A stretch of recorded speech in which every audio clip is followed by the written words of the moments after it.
Yesu ashimwe cyane. Nanone ndagusuhuje mu izina rya Yesu Kristo. Reka nshimire Imana, tuvuge gukomera kwayo, kuko Imana niyo kuvugwa, nta yandi magambo umuntu aba afite. Amagambo adafite umumaro kera twarayavugaga, ariko uyu munsi ni ukuvuga Imana, kuko Imana niyo ikomeye, niyo mbaraga, niyo bushobozi, niyo byishimo, niyo mahoro, niyo butsinzi. Imana ni nziza. Imana ukwiye kuvugwa ahantu hose umuntu ari, iyo umaze kumenya ubwiza bwayo, ariko iyo umaze kumenya urukundo gukunda, iyo umaze kumenya imbaraga zayo. Mana, nanone nguhaye icyubahiro, uri mwiza Yesu, ugira neza Mana. Ndashima ineza n'urukundo ugira, ndashima imbaraga zawe, ndashima ubuntu bwawe, ndashima kwera kwawe, ndashima urukundo wakunze umuntu. Nzahora mbikubwira, warankunze unkura mu magana menshi y'abanyabyaha, ungirira neza kubw'imbabazi zawe. Nabonye ukuboko kwawe mu nzira zose nanyuzemo, mu myaka mfite. Nabonye ineza yawe, nabonye ubuntu ugira, nabonye amahoro utanga, nabonye uburinzi ugira, nabonye ubutsinzi ugira, nabonye gukomera kwawe. Ndaguhamya narakubonye, ndaguhamya narakumvise, ndaguhamya Mwami, mbona ineza yawe. Nuhimbazwe muri uyu mwanya kubw'ijambo ryawe. Ijambo ryawe Mana, icyampa rikagira uwo rigirira umumaro mu bo tubwira, mu byiza twabonye natwe ubwacu, rikagira uwo rihindura, rikagira uwo rishisha bugufi, rikagira uwo rigirira neza, rikagira uwo riroba. Mwami wanjye uyu munsi nawe akavuga ngo nanjye namenye Imana, nanjye namenye kugira neza kwayo. Byanezeza, narushaho kunezerwa nyaguhora ku ngoma, kuko nanjye nakubonye mu gihe ntabiteganyaga, kandi mu gihe ntari nzi. Ariko kuko wowe wakunze umuntu, ujya umusanga, ukamushakisha, ukamuhiga, mu gihe gikwiriye ukamugirira neza. Reka iri jambo rigira uwo riroba Mwami, rigira uwo rikiza, rigira uwo ritabara, rigira uwo rihindurira ibihe, rigira uwo rirengera, mu izina rya Yesu Kristo. Shimwa Mwami, natwe twakumenye, uduteze urutwambwe rwo kurushaho gusobanukirwa icyo ushaka. Nuhimbazwe ko mva gusenga, ni mu izina rya Yesu, amen. Yesu ashimwe. Ndagusuhuje nanone. Uyu ni umwanya mwiza wo kumva ijambo ry'Imana. Umutwe w'ijambo uravuga ngo icyampa tukumvira Imana, ibihe byahinduka. Yesu ashimwe. Icyampa tukumvira Imana, ibihe byahinduka. Ibihe ndimo, ibihurimo, ibihe kenshi tubyita ibihe, ariko ibihe bishobora kuba byiza cyangwa bikaba bibi, bitewe n'icyo uhura nacyo, bitewe n'umwanya urimo, bitewe n'ibyo uri gukora, bitewe n'uburiwe. Yesu ashimwe. Ariko ibihe ndiho mvuga muri uyu mwanya ni ibyahinduka, bya bindi bibi bigahinduka ibyiza, bitewe no kumvira Imana. Yesu ashimwe. Iyo wumvira Imana, igihe cyose Imana iguhindurira ibihe. Haleluya, haleluya. Bya bihe bibi bigahinduka bikaba byiza. Kandi nanjye bikubwira, iyo nkubwira nanjye mba nibwira. Ntuzagire ngo uko niho mvuga, jewe nanjye ntihari ibihe bindushye cyangwa ntihari ibihe bimbabaza. Bibaho ibihe birushya abagenzi mu rugendo. Ariko nagira ngo nkubwire ngo muri ibyo bihe biruhije, Imana ijya ibasha kubihindura, ariko bitewe na jewe, nanjye cyangwa wowe. Yesu ashimwe. Imana yo ihora ari nzima, ihora ari nziza, ihora inkunda, ihora inshakira ibyiza. Imana yo niko iteye. Ariko nge ibihe birampindukana bitewe nanjye ubwanjye n'umwanzi uhiga kundiganya. Ntibinkwiriye rero ko nariganywa kandi mfite udashaka kundiganya, aho gushaka kunkiza uwo muriganya. Yesu ashimwe cyane. Reka turebe amagambo y'Imana, turebe abantu bumviye Imana, uko Imana yabanye nabo. Yesu ashimwe. Haleluya, haleluya. Dusome muri Yosuwa igice cya mbere, duhere ku murongo wa mbere tugere ku wa 5. Haravuga ngo Imana itoranya Yosuwa ngo azungure Mose. Ubwo Mose umugaragu w'Uwiteka yaramaze gupfa, Uwiteka abwira Yosuwa mwene Nuni umufasha wa Mose ati, umugaragu wanjye Mose yarapfuye, none ubu haguruka wambukane n'abantu bose ruriya ruzi rwa Yorodani, mujye mu gihugu mbahaye mwebwe Abisirayeli. aho muzakandagira hose ndahabahaye nk'uko nabwiye Mose, uhereye mu butayu no kuri uriya musozi Lebanoni ukageza ku ruzi runini rwitwa Ufurati, igihugu cyose cy'Abaheti no kugeza ku nyanja nini y'Iburengerazuba nirwo rugabano rwanyu. Nta muntu n'umwe warinda guhagarara imbere iminsi yose yo kubaho kwawe. Nk'uko nabanaga na Mose niko nzabana nawe, sinzagusiga kandi sinzaguhana. Yesu ashimwe cyane. Aho no kugeza ku murongo wa 5. Iyo simbutse rero ukajya ku murongo wa 6 ugakomeza ku murongo wa 6 n'uwa 9, ngo komera ushikame kuko utazatuma aba bantu bazungura igihugu narahiriye ko nzaha basokuruza babo. Icyakora ukome ushikame cyane kugira ngo witondere amategeko yose umugaragu wanjye Mose yagutegetse, ntuzayateshuke uciye iburyo cyangwa ibumoso, kugira ngo ubashishwe byose aho uzajya hose. Ibiri muri iki gitabo cy'amategeko ntukarorere kubihamisha akanwa kawe, ahubwo ujye ubitekereza ku manywa na nijoro, kugira ngo ubone uko ukurikiza ibyanditswemo byose. Niho uzahirwa mu nzira zawe ukabashishwa byose. Mbese sijye ubigutegetse? Nuko komera ushikame, ntutinye kandi ntukuke umutima, kuko Uwiteka Imana yawe iri kumwe nawe aho uzajya hose. Yesu ashimwe cyane. Iyo simbutse rero ukajya ku murongo wa 16, ku ijambo riri hejuru rivuga ngo Yosuwa abwira abantu yuko bazambuka Yorodani. Noneho tujya kuri 16. Ubu tuba twihuta, wowe ubishoboye wasoma igice cyose nibwo ubyumva neza. 16 ngo nabo basubiza Yosuwa bati, ibyo dutegeka byose tuzabikora, naho uzadutuma hose tuzajyayo. Nk'uko twumviraga Mose muri byose, nawe niko tuzakumvira. Icyakora Uwiteka Imana yawe ibane nawe nk'uko yabanaga na Mose. Yesu ashimwe. Ku murongo wa 18, uzagomera itegeko ryawe wese niyumvire amagambo yawe mu byo uzamutegeka byose azicwe. Icyakora komera ushikame. Haleluya, haleluya. Yesu ashimwe cyane. Twavuze ngo icyama tukumvira Imana ibihe byahinduka. Yesu ashimwe. Yosuwa ahangaha Imana yamubwiraga guhagarara mu mwanya wo Mose yarahagazemo. Mose nawe ni Imana yahagurukije kugira ngo ajyane Abayisiraheli bakure muri Egiputa abajyane i Kanani. Ariko iyo ukurikije amateka cyangwa ugasoma ibyanditswe, usanga Mose kutagera i Kanani yananijwe n'abantu, ariko yari yumviye Imana bishoboka.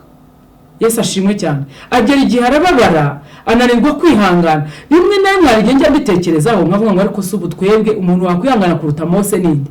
Ariko najya nkubwira ngo Mwuka Wera abereho kudufasha, abereho kudushyigikira, abereho kudushoboza kugira ngo tubishobore. Haleluya. Mose amaze kunanirwa rero, Imana imubwiye ngo rero ntabwo uzagera i Kanani, yamusimbuje Yosuwa. Niho ahanga dusomye. Yosuwa rero Imana iramubwira aricyo twaba twumva ngo kumvira icyama tukumvira Imana byahindura ibihe. Yesu ashimwe cyane. Yosuwa arangije arabyumvira.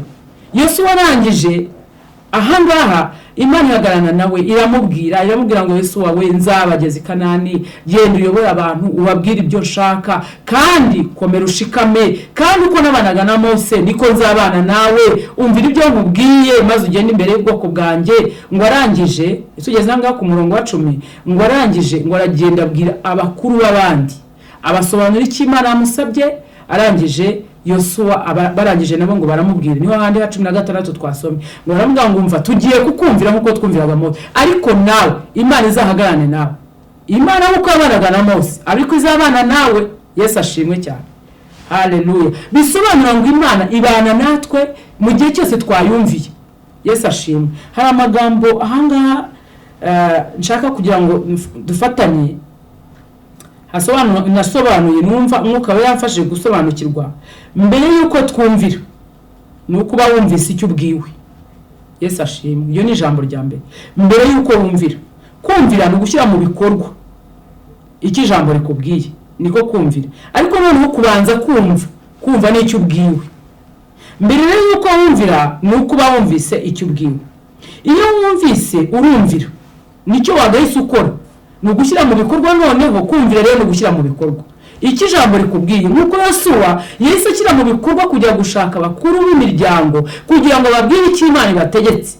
Nabo kandi barumva, banamubwira noneho uko bagomba kubigenza. Baramubwira ati nuko twumviraga Mose, nawe niko tugiye kumvira, ariko nawe Imana izabane nawe, tuzakuboneho Imana niyo twabonaga kuri Mose. Yesu ashimwe cyane. Hanyuma kumvira rero ni ugushyira mu bikorwa icyo wumvise. Ni ukuvuga ngo hari igihe njyewe numva ariko sishyire mu bikorwa icyo numvise. Ibyo nabyo ntabwo bishobora gutuma ibihe bihinduka. Ibihe bihinduka mu gihe numvise narangiza nkatera urutambwe rwo gushyira mu bikorwa icyo numvise. Niki numvise? Ese ni ugusura abarwayi? Ese ni ugusenga? Ese ni ukufasha abagowe? Ese ni ukujya kubwiriza nk'uko uyu mwanya mpagaze muri uyu mwanya? Ese niki Imana iri wimbwira? Numvise iki? Ese nagishyize mu bikorwa? Kugishyira mu bikorwa ni uguhita ujya kugikora. Hari igihe rero twebwe tubwirwa ntidushyire mu bikorwa icyo twabwiwe. Mu kudashyira mu bikorwa ibihe ntibihinduke, intambara imbere yanjye ntiveho, kubera ko biragaragara ko ntumviye. Yesu ashimwe cyane. Haleluya, haleluya. Gushyira mu bikorwa icyo numvise, nubwo waba utarasubizwa, ugira amahoro mu mutima, nta mutima ugucira urubanza. Iyo ushyize mu bikorwa icyo wumvise cy'Imana yakubwiye, aho ngaho rero ho kumva, hagati yo kumva rero kumvira Imana, ni ngewe ku giti cyanjye icyo Imana yambwiye, nawe ku giti cyawe icyo Imana yakubwiye. Yesu ashimwe. Iyo rero nashyize mu bikorwa icyo Imana yambwiye, nubwo Imana yatinda gusubiza, mba mfite amahoro mu mutima, mba numva nishimye, mba numva nta kintu na kimwe kincira urubanza. Yesu ashimwe. Gucirwa urubanza biza mu mutima hagati y'ahandi igihe ntarabasha gukora icyo nkwiriye gukora. Icyo gihe mu mutima wanjye nta mahoro mba afite. Yesu ashimwe. Nubwo waba utarasubizwa, ugira amahoro mu mutima, nta mutima ugucira urubanza. Ugira ibyishimo by'imbere muri wowe bigatera umubiri wawe gucya. Haleluya. Yesu nashimwe. Yosuwa rero we yarumviye, yumva icyo Imana imubwiye, agishyira mu bikorwa. Iyo turebye imbere rya jambo navuze ubwa mbere ntangira kuri cano gutangira kubwiriza, rivuga ngo jye n'inzu yanjye tuzakora Uwiteka. Iyo urebye ukurikira amagambo ugakomeza uyasoma, usanga hari igihe cyageze abantu nanone barongera barirara, barongera nabo baramunaniza, barongera nabo bazana ibintu hagati yabo bituma bashaka kupfukamira izindi mana cyangwa kwaturira izindi mana. Bigera igihe Yesu watangiye kubahugura, biba ngombwa yuko basa nk'aho bamwe bananiranye. Nicyo cyagiye yafasha ngo bamwe ngo abakurikiye Imana bazi uruhande rwanjye, abadakurikiye Imana bajye ku rundi ruhande. Niwo yahise asobanura ngo jye n'inzu yanjye tuzakora Uwiteka. Icyatumye abivuga nuko yasanze kumvira Imana harimo umugisha, yasanze kumvira Imana harimo imbaraga, yasanze kumvira Imana harimo ubutsinzi. Mu ntambara iyo ari yose, iyo wumviye Imana ijya ikurwanirira, Imana ijya iguha amahoro mu mutima, Imana ijya iguha ibyishimo, Imana ijya ica inzira hatari inzira, niko ijambo ryayo rivuga. Yesu ashimwe cyane. Haleluya, haleluya. Ndumva nishimye. Yesu nashimwe. Jyewe ubikubwira si uko ntahura n'intambara. Umuntu ahura n'intambara nyinshi zitandukanye, ariko intambara ntabwo yikiriza mu kutumvira Imana. Ntacyo byatanga, nta n'icyo byahindura. Ariko igihe cyose njyewe nemeye nkumvira Imana, igihe cyose njyewe nemeye nkashyira mu bikorwa icyo Imana ishaka, Imana igihagararana nanjye, Imana igikora ibikomeye. Yesu ashimwe.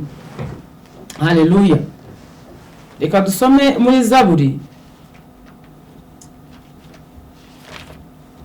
Tujye muri Zaburi ibice 31. Yesu nashimwe.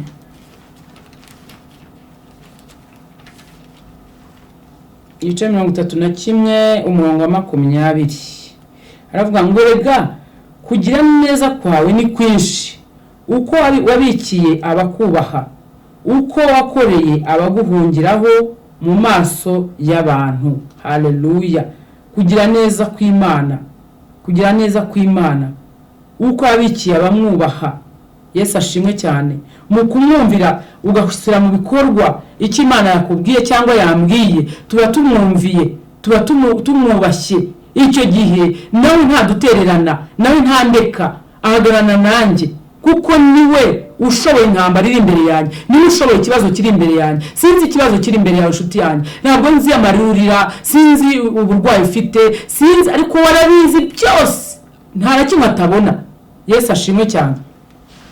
Reka turebe nanone 119 umurongo wa 14 n'uwa 15. Aravuga ngo njya nishimira inzira z'ibyo wahamije ngo nyihwanye n'ubutunzi bwose, nzibwira amategeko wigishije kandi nzita ku nzira zawe. Njya nishimira inzira z'ibyo wahamije ngo nyihwanye n'ubutunzi bwose. Njya nishimira inzira z'ibyo wahamije. Uyu ni Dawidi wavugaga ibi ngibi. Nuko yari yaragiye abona Imana, nawe hari aho wabonye Imana. Uyu munsi ikibazo ufite cyangwa intambara unyuzemo, ibuka hahandi waciye, ibuka hamwe Imana yakunyujije, ibuka hamwe Imana yagutabaye. Numara kwibuka ibyo ngibyo, humura Imana irabana nawe, humura Imana irakurinda, humura Imana iraguha umugisha, humura Imana irakurengera. Ntabwo Imana yakureka mu gihe cyose wumvise waranyuze ukumvira. Kumvira ni ugushyira mu bikorwa icyo Imana ishaka kuri wowe. Jewe nzi aho imbwira, nzi n'icyo ishaka ko nkora. Nawe ibuka cyangwa tekereza, niba utarabwirwa yijya imbere ikubwire aho ishaka kunyura n'icyo ishaka gukora. Aho ngaho ni uri butabarirwe, aho ni uri bugirirwe neza. Yesu ashimwe. Wikwiheba ucicika intege usubira inyuma ubivamo. Kubivamo ntabwo ari wo muti. Aho ngaho urasatira umwanzi, kandi umwanzi nta cyiza yakumarira. Na bya bindi byiza wigeze gucamo, ukuri wo musatira usubira inyuma wegera Satani, nta kindi we ibyishimo bye ni ibyo ngibyo. Ariko ibyishimo by'Imana nuko mva kuri Satani mu byabihe ngorera, mu ntege nke, mu kwiheba, mu kugira ubwoba, akama imbaraga zibasha kunkura aho ngaho. Icyatumye Yesu ajya kumusara kwari kugira ngo ankure muri ubwo bwira, ankure muri iyo mibabaro, ankure muri ako gahinda. Ninemerewe nkamwumva nkamwumvira, nta mpamvu yuko atabana nanjye, nta mpamvu yuko atandengera, nta mpamvu yuko atamba amahoro n'ibyishimo. Yesu ashimwe cyane. Nyuma rero ugira ibyishimo by'imbere muri wowe bigatera umubiri gucya, noneho bigutera kwatura ushize amanga, ntacyo utinya, kuko ubuzi ko nawe mufitanye ikibazo. Cya gatanu, iyo waratuye cyangwa utegetse biraba, icyo wumvaga cyangwa wabonaga mu magambo kijya mu bikorwa, kigafatika, ibihe bigahinduka. Yesu ashimwe cyane. Nta kindi umuntu aba akubwirira, nta kindi umuntu aba agufashiriza muri uyu mwanya, no kugira ngo ibihe bihinduke. Nkuko ngiye ibihe bishobora guhinduka, niko nawe byahinduka. Ijambo ry'Imana rivuga ngo ntabwo igira abantu ku butoni, ni Imana itarobanura ku butoni. Niyo twese yatubumbye turema, buri rugingo rwanjye rwose yaruzi, buri bitekerezo byanjye, buri bwenge bwanjye, ahantu hose nuba icyo nkora, aho nicaye, aho ndyama, aho ndi, irahazi. Kubera yuko ihazi nizi nzira yo kuntabariramo, niyo mpamvu mu kuyumva no kuyumvira hari imbaraga z'Imana zimanuka zikabasha guhindura ibihe kuri jyewe. Yesu ashimwe cyane. Mu kumva no kumvira rero, kumva no kumva icyo ubwiwe, kumvira no gushyira mu bikorwa. Imana iguha umugisha, Imana ihagarare nawe, Imana igutsindishirize, Imana ikurinde, Imana igukomeze, Imana ihindure ibihe, Imana itegeke, ikigutwaje igitugu cyose kizaturuka ku Mana gikurweho. Imana yo mu ijuru ari ihabwa icyubahiro ku buzima bwawe. Imana igufate. Njya nkunda kuvuga ngo Mana fata ku ngufu, Mwuka Wera fata ku ngufu abasore n'inkumi, kubera ko ibyawe ni byiza, turabikunda, turabinezerwa, ariko tutaramara kubyinjiramo no kubimenya tujya tubasha kunanirwa kubyinjira. Ninjizamo ku ngufu, nk'uko umusirikare ashobora gufata ku ngufu umuturage yakoze ikosa. Aba ariko nandi ufata cyangwa ufata umusore n'inkumi cyangwa ufata umugore n'umugabo, uhindura ibihe ku rugo rushaka gusenyuka. Mu izina rya Yesu Kristo, Mwuka Wera niwe mpamagaye. Hari imbaraga ziri muri wowe zijya zibasha gusenya imigambi y'incakura, imbaraga z'umwijima zikorera mu kirere, mu nyanja, mu misozi, mu marimbi, imyuka ibuza abantu b'Imana kuba mu bihe byiza, mu kunezerwa imbaraga zawe, mu guhabwa umugisha wifatika. Mu izina rya Yesu mpamagaye imbaraga z'ijuru, mpamagaye umuriro wo gutwika no gukongora, gusenya imigambi y'incakura. Mu izina rya Yesu nirukanye indwara, nirukanye ibyorezo, nirukanye imbaraga z'umwijima, nirukanye imbaraga z'abarozi, nirukanye imbaraga z'abapfumu, nirukanye imbaraga z'abakonikoni, nirukanye imbaraga z'urucantege, imyuka yose imugaza abantu b'Imana ituruka ku batumvira Imana. Jambo ryaramwe mu giti cyose kitatewe n'Uwiteka, Uwiteka azakirandura. Mu izina rya ndatura kumvira Imana mu bantu b'Imana, ndatura kumvira Imana. turakumvira Imana. Mwami turagushimye, ntabwo tujya tugutota amagambo, turagusaba ukaduhera ubuntu nk'Imana yacu. Urakoze ko watanze Kristo ku bwacu, ni nako Mwami wakwitanga ku rugo rwa buri muntu rugiye gusenyuka, ni nako wakwitanga ku bakobwa n'abahungu batakizwa mu izina rya Yesu bakakugarukira, niko ijambo ryawe rimbwira. Urakoze murengezi mwiza ko ari wowe ubana natwe muri byose, ni mu izina rya Yesu, amen.